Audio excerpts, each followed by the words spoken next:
한국의 윤석열 대통령이 북한의 핵무기 개발과 관련해서 문제가 더 심각해지면은 한국이 자체적인 핵을 보유할 수 있다고 발언하면서 미국의 조언은 이에 대한 논란이 불거지고 있다.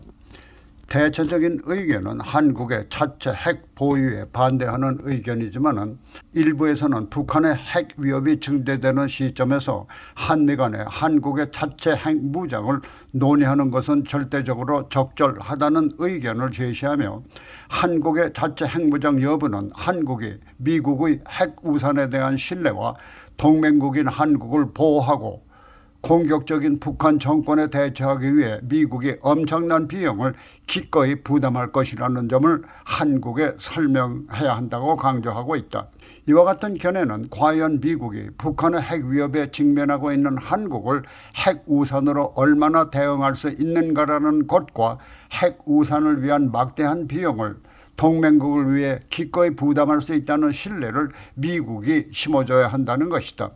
한국의 자체 핵 보유는 박정희 대통령 때 추진되었던 것이지만 남북한 비핵화를 추진했던 미국에 의해 좌절된 것이지만 한국이 비핵화를 준수할 때 북한은 계속 핵 개발을 진행해 오면서 한국을 일시에 공격할 수 있는 소형 핵무기를 충분히 보유하게 됐다. 이제는 또 미국을 공격할 수 있는 ICBM까지 개발하면서 미국은 물론 한국에 대한 핵 위협을 가할 수 있다는데 한국으로서는 자체 핵 보유가 필요해진 시점에 이른 것이다. 그것은 북한이 미국을 공격할 수 있는 장거리 미사일을 개발한 시점에서 미국은 북한의 핵 공격을 방어하기 위해 한국의 핵 우산이 차질을 빚을 수도 있다는 의견이 대두되고 있기 때문이다. 특히 트럼프 대통령 때 트럼프와 김정은이 판문점에서 만나며 이른바 DMZ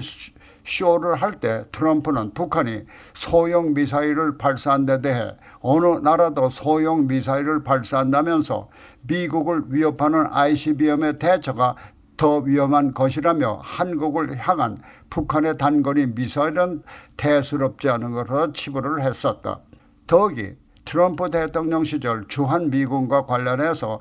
주한미군을 흥정 대상으로 삼고 주둔비 인상을 시도한 것처럼 오는 2014년 재출마할 것으로 알려진 트럼프가 당선될 경우 엄청난 핵우산 비용을 흥정 대상으로 삼으며 북한에 여유를 준다면 북한은 한국을 공격할 수 있는 소형 핵무기 생산에 박차를 가할 수도 있는 것이다. 지금 세계적인 핵무기 보유 현황은 미국을 비롯해서 러시아, 중국, 프랑스, 인도, 파키스탄, 이스라엘, 이란을 비롯해서 심지어 미얀마, 사우디아라비아, 시리아, 브라질, 아르헨티나, 알제리 등도 핵무기 보유 의심 국가로 지목이 되고 있다.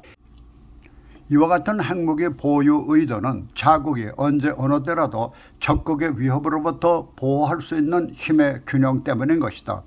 러시아의 침공을 받은 우크라이나가 핵탄두 1700여 발 그리고 ICBM 170개를 보유하며 소련에서 독립할 때 이를 폐기하지 않고 세계 제3위의 핵 보유국으로 머물러 있었다면 전쟁의 양상이 어떻게 되었을까도 핵 보유국의 위치를 생각하게 된다.